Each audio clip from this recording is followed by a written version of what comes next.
dijera que el miedo más grande no es el que te asalta en la oscuridad, sino aquel que te corteja?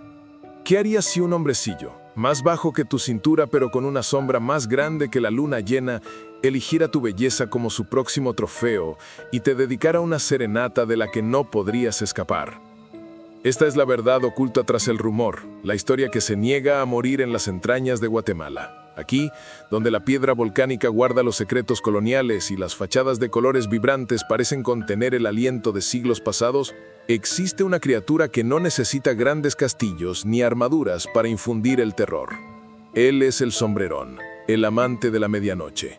Y su leyenda no es un cuento para asustar niños, sino una advertencia para las mujeres.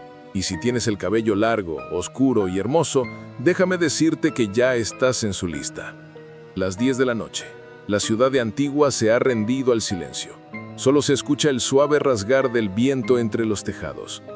De repente, de la nada, surge un sonido que no pertenece a la noche. El punteo perfecto de una guitarra. No es una guitarra normal, es diminuta, quizás no más grande que una mano. ¿Y la melodía? La melodía es tan dulce y melancólica que te obliga a detener todo lo que estás haciendo, a buscar su origen. Esa es la señal. Es el Sombrerón haciendo su entrada. Lo describen siempre de la misma manera, pequeño, de apenas 1 metro de altura. Usa botas que brillan como el carbón pulido y una chaqueta negra inmaculada ceñida con un cinturón de plata que tintinea. Pero lo que lo corona, lo que le da su nombre y su terror, es su sombrero. Un sombrero de ala ancha, tan inmenso, tan desproporcionadamente grande que proyecta una sombra que lo consume todo. Una sombra que, según los que han escapado, parece tener vida propia. El Sombrerón no usa la fuerza bruta, él usa el arte, usa la seducción. Él busca la joven más bella, la de la cabellera más larga y brillante. Una vez que la elige, su vida se convierte en una serenata constante, una obsesión melódica de la que no hay escapatoria. Porque cuando él toca, no solo toca una guitarra, toca las cuerdas del alma de su víctima. Elena, la elegida. En la década de 1930, en una de las casas de la zona 1 de la ciudad de Guatemala, vivía Elena. Su belleza era un escándalo, una verdad innegable que hacía girar cabezas. Tenía el cabello más largo que uno pudiera imaginar, una cascada de ébano que le llegaba casi a los tobillos. Elena era alegre, vivaz, y por supuesto tenía una inocencia que, irónicamente, la hacía el blanco perfecto. Una tarde de martes, mientras tejía junto a la ventana, Elena sintió un calofrío. El ambiente se sintió pesado, como si la presión del aire hubiese caído de repente. Ella atribuyó el cambio al clima, pero luego lo escuchó. Era la música. Al principio era casi imperceptible, enterrada bajo el ruido de la calle. Pero a medida que la noche se hacía densa, la melodía se filtró a través de las paredes, pasando por el vidrio, instalándose directamente en su mente. Era un son que mezclaba melancolía con una promesa oscura, una promesa de amor eterno y al mismo tiempo de la destrucción total. Su madre, dormida en la habitación contigua, no escuchaba nada, pero Elena sí. Y era tan hermosa que la detuvo en seco, obligándola a ir a la ventana. A través de las rendijas de la cortina, Elena buscó en la calle. No había nadie. Las farolas de gas proyectaban una luz débil y amarillenta sobre los adoquines vacíos, pero justo debajo de su balcón, en la negrura absoluta, había un ligero movimiento, un tintineo, casi inaudible.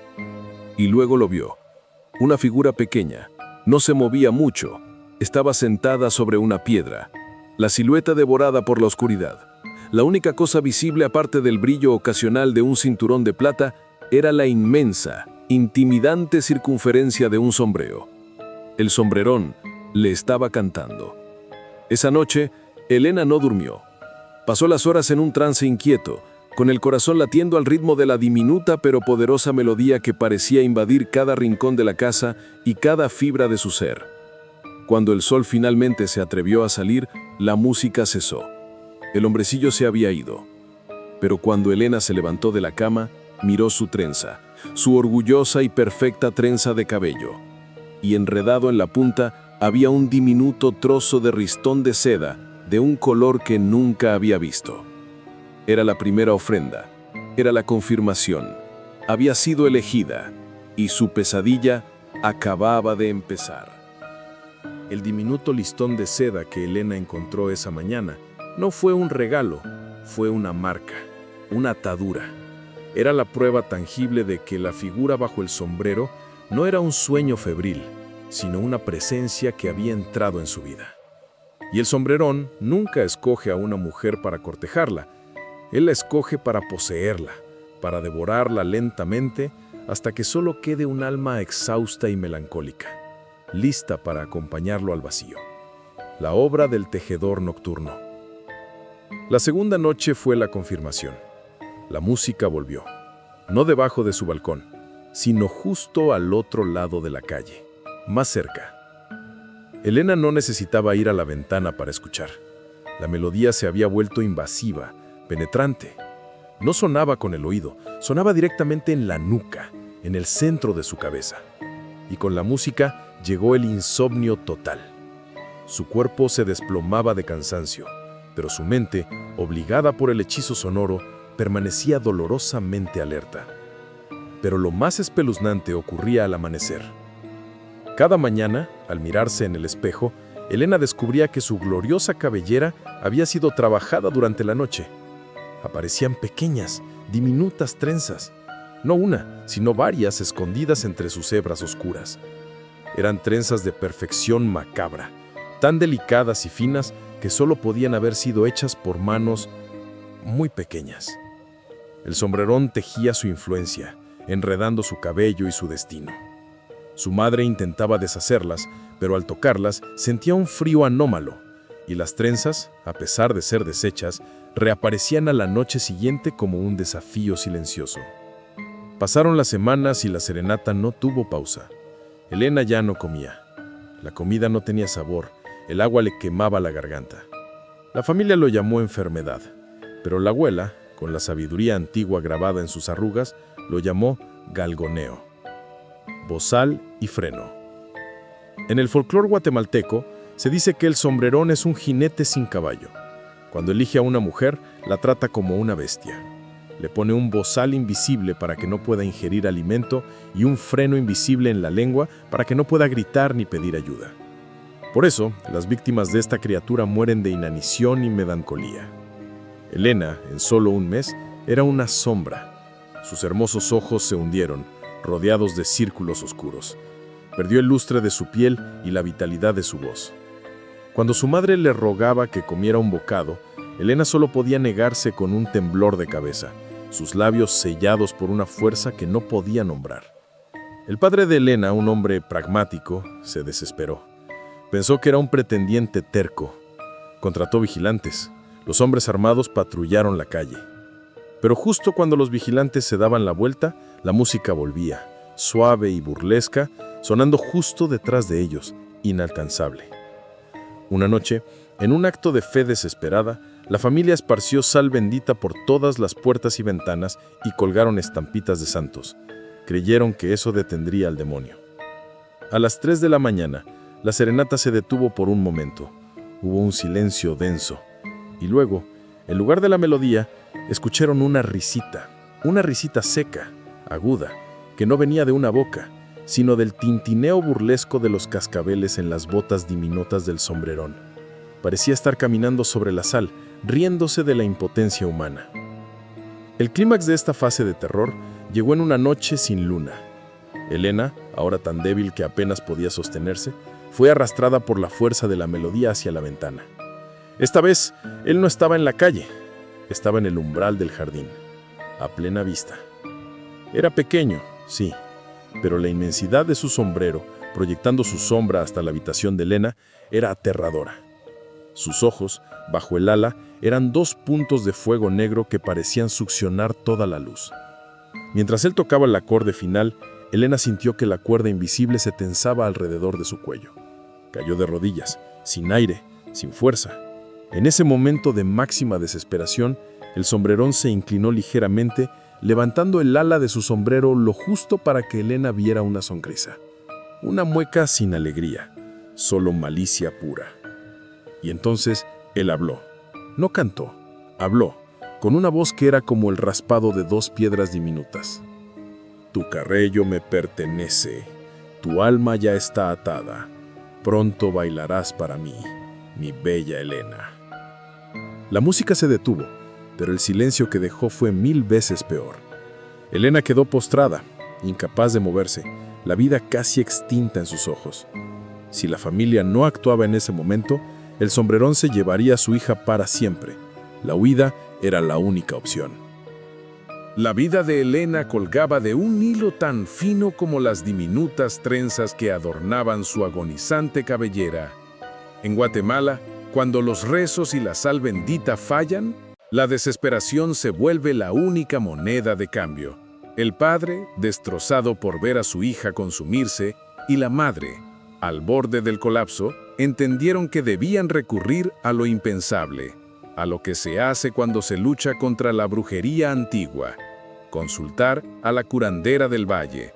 La mujer, anciana y sabia, no necesitó ver a Helena, le bastó escuchar el relato de la música constante, el insomnio y la inanición. Sus ojos, profundos como pozos, se llenaron de una tristeza sombría. «Es el sombrerón», sentenció con voz quebrada. «Él la ha atado por su belleza y la ha marcado en su cabello. El cabello es el ancla de su hechizo y esta ciudad es el escenario de su poder. Para salvarla, deben hacer 2 cosas, y deben hacerlas antes de que la luna de mañana se oculte por completo: el sacrificio de la belleza». La primera orden fue un castigo cruel para la vanidad de una joven: cortarle el cabello. El sombrerón, obsesionado con la belleza de su víctima, teje sus lazos en las hebras largas. Despojar a Helena de su cabello era arrebatarle al sombrerón su trofeo, romper el hilo conductor de su magia. En la oscuridad de la medianoche, mientras la melodía diminuta sonaba con más fuerza que nunca, invadiendo la casa con una presión casi física, la madre de Helena tomó unas tijeras de plata que habían sido bendecidas. Helena estaba demasiado débil para protestar. Sus ojos solo reflejaban el terror silencioso. El sonido del primer mechón cayendo al suelo fue atronador.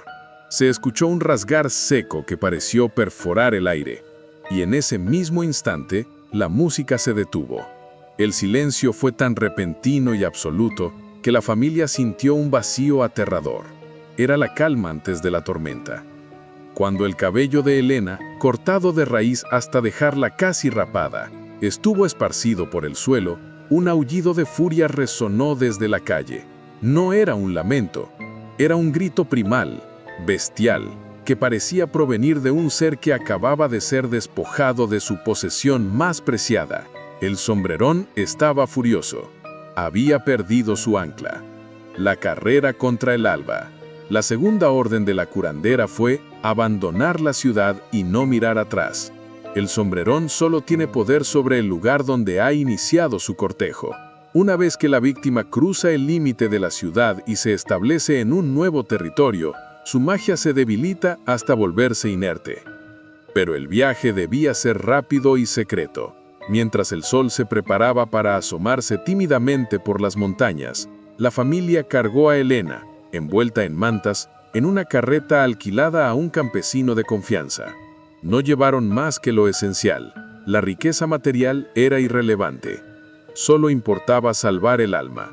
El padre iba al frente, con un miedo frío en el estómago. La madre sostenía a Helena, rezando en voz baja. Y mientras la carreta traqueteaba sobre los últimos adoquines de la ciudad, un último sonido llegó a sus oídos. No era el dulce son de la guitarra, era un tintineo frenético y unos pasos rápidos y diminutos que parecían correr a la par de la carreta, buscando a tientas en la oscuridad. El sombrerón sabía que estaban huyendo, intentaba alcanzarlos, intentaba ponerles el bozal de nuevo. Justo cuando cruzaron el arco que marcaba el límite de la ciudad, un rayo de sol asomó por el horizonte. En ese momento, los pasos se detuvieron de golpe. Escucharon un último sonido, un chillido agudo de frustración como de metal retorciéndose. La familia no se atrevió a voltear. Simplemente espolearon al caballo, conduciendo hacia el sur, hacia un pueblo donde nadie conocía la leyenda del hombre del gran sombrero. Las cicatrices de la victoria. Helena sobrevivió, sin el ancla del cabello y lejos del territorio donde la criatura tenía dominio, el hechizo del bozal y freno se rompió. Lentamente, recuperó el apetito, la sed y eventualmente la voz. Pero la victoria fue amarga. El sombrerón no se llevó su vida, pero se llevó su esencia. Elena pasó el resto de sus días en un estado de perpetua melancolía, incapaz de disfrutar de la música. Su cabello, que volvió a crecer, era mucho más corto y ya no tenía el mismo brillo juvenil. La alegría se había ido para siempre. Esta historia es la prueba de que, aunque puedas huir del sombrerón, la sombra de su sombrero es tan grande que puede seguirte hasta el lugar más recóndito. Él siempre te dejará una cicatriz que nadie más puede ver. Una advertencia silenciosa de que en las calles de Guatemala, el amor más peligroso es el que se anuncia con una serenata diminuta. Elena fue libre, pero como muchos que se cruzan con lo sobrenatural, nunca se recuperó del todo. Se llevó consigo el silencio que dejó la música. Su historia, sin embargo, no terminó en ese pueblo remoto donde la familia se refugió. De hecho, su huida desesperada se convirtió en una nueva capa de la leyenda. Una confirmación de la única verdad terrible. La única manera de vencer al sombrerón es sacrificando lo que él desea. El sombrerón no fue derrotado, fue frustrado. Él no entiende de rechazos, solo de posesión. La pérdida del cabello de Elena y su cruce de la frontera lo obligaron a retirarse, pero no lo anularon. Simplemente regresó a las sombras de los callejones coloniales a esperar a la próxima víctima con la melena más larga y la sonrisa más brillante. Y eso es lo que hace que esta leyenda perdure, la sensación de que en las ciudades viejas el mal tiene paciencia infinita. Más allá del ente, la personificación de la obsesión. La persistencia de este mito, que sigue contándose hoy en día en las calles de Antigua y en los mercados de Quetzaltenango, nos obliga a preguntarnos, ¿qué es realmente el sombrerón? No es solo un espectro buscando asustar, es una criatura de una malicia más sofisticada. Él no quiere tu muerte rápida, quiere tu devoción total y tu aniquilación lenta. Él es la personificación de la obsesión tóxica, del acoso invisible que te arrebata la voluntad hasta que tu cuerpo rechace la vida. Las trenzas que tejía en la noche eran los nudos que ataban tu espíritu al suyo. El bozal y el freno eran la negación de tu autonomía, la forma de silenciar tu protesta y tu hambre de vivir. ¿Y su sombrero? ¿Por qué tan inmenso en un hombre tan pequeño?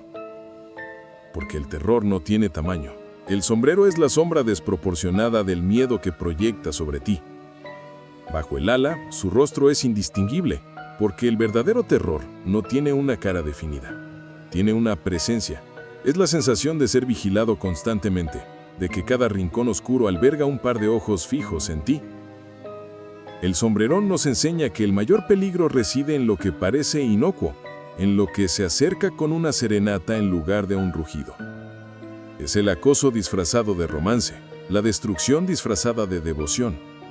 Y esa lección es quizás la razón más importante por la que el mito ha sobrevivido siglos de modernidad. La leyenda en los tiempos modernos. La leyenda del sombrerón sigue siendo una herramienta cultural para la advertencia en la Guatemala moderna. Aunque las farolas ya no son de gas y el transporte es más rápido, la esencia del acoso permanece. El temor a la música diminuta se ha transformado en el miedo a las señales que nadie más ve. Piensen en ello. El aislamiento. El sombrerón te aísla, al obligarte a un insomnio que solo tú padeces, volviendo tu terror invisible para el resto. El desgaste. Te consume lentamente, no con violencia, sino quitándote el sustento vital, la comida y el sueño. La marca. Las trenzas son las marcas de que has sido elegida, recordatorios sutiles y perturbadores de que su presencia es física y constante. Si alguna vez te encuentras en una noche oscura en un pueblo de Centroamérica y escuchas una música que te paraliza, que suena demasiado hermosa y que te hace sentir que eres la única persona en el mundo, recuerda a Elena. No te asomes a la ventana, no escuches, no comas, no bebas y busca ayuda de inmediato. No intentes combatirlo con tu propia fuerza, pues él te agotará. La única defensa es la huida, el cambio radical, y la anulación de lo que él ha elegido como su ancla. Si pierdes el sueño, si pierdes el apetito, si ves trenzas que no hiciste, estás en peligro inminente. El sombrerón está tocando para ti, y tu vida se está consumiendo al ritmo de su diminuta, pero mortal melodía. Su paciencia es infinita, su crueldad artística. La próxima vez que visites los viejos callejones de Guatemala, escucha atentamente el viento. No sea que escuches el leve, casi imperceptible, tintineo de un cinturón de plata y el rasgueo de una guitarra pequeña que anuncia que la sombra grande y antigua ha vuelto a elegir un corazón para romper. La historia de Elena nos deja una verdad escalofriante. La maldad no siempre viene con cuernos y tridentes. A veces viene vestida con elegancia oscura y con una canción que te promete el infierno de la obsesión. Cuida tu cabello, cuida tu sueño y sobre todo, cuida tu ventana, porque la sombra de ese gran sombrero puede estar esperándote. Con esto dicho, gracias por ver y hasta la próxima.